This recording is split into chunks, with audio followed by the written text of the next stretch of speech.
Well, back on Uncensored, that was Professor Norman Finkelstein. Listen to all that with Douglas Murray. Douglas, your response to that interview? Several things. I've followed the career of Norman Finkelstein for many years. He's notorious for having destroyed his career by, among other things, weaponizing his parents being in the Holocaust to use his career to attack Israel in particular.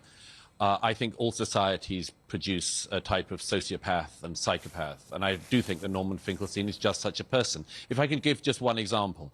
He repeatedly in that interview referred to Gaza as a concentration camp. Gaza is no such thing as a concentration camp, and Norman Finkelstein knows that very, very well.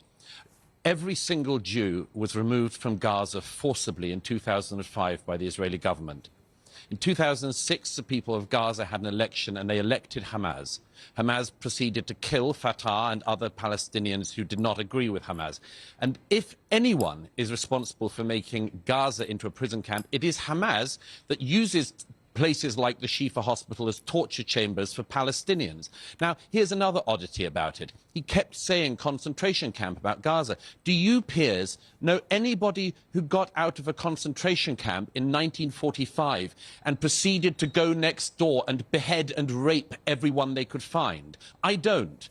But only Norman Finkelstein finds these kinds of comparisons to make and makes them willfully. And by the way, and shame on him for this, what we just heard was Holocaust denial in real time.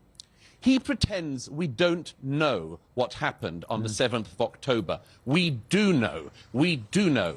And if he doesn't believe the reports he reads, and if he doesn't believe all of the international media, he should have come with me this morning to the pathology department here in Tel Aviv, where they are still trying to work out who the bodies are that are arriving.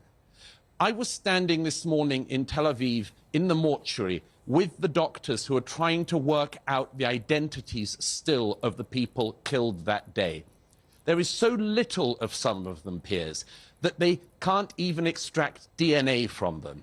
There is so little of them that sometimes it turns out what was thought to be the charred remains of one person is the remains of two people. People arrive in bags, Piers. They arrive in bags with little bits of what is left of their body and maybe a bit of a mobile phone. There was the skull of what I said that must be a child's skull. And one of the experts there in the mortuary said, actually, we don't know, because the fire in the house that Hamas lit was so intense in its heat, it could have been a young man's skull that was warped into a smaller size by the heat. So if Norman Finkelstein, practicing his Holocaust denialism in real time, actually wants to practice any of the academic pursuit he has spent his career not pursuing, then I would urge him to go like I did, and see the body bags in the mortuary here, and see what Hamas did that day. It is disgusting that Norman Finkelstein uses his late parents to defame Israel, to pretend that Israel are the Nazis in this situation. All societies produce sick individuals, but very few people have been produced who are quite as sick as Norman Finkelstein. Would you ever debate with him?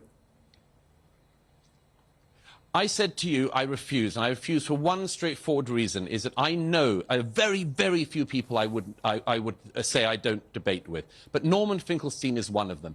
Most people I know in academia stopped having anything to do with him many decades ago, when he wrote his book, The Holocaust Industry, in 2000, claiming that the Jews were using the Holocaust to sort of make money from and so on. Most people wanted to be nowhere near such a fetid individual.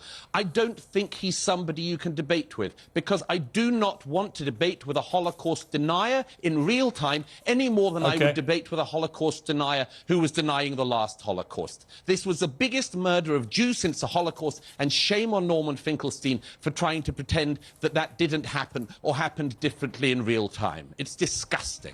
Douglas, as always, thank you very much indeed for your powerful contribution tonight. I greatly appreciate it.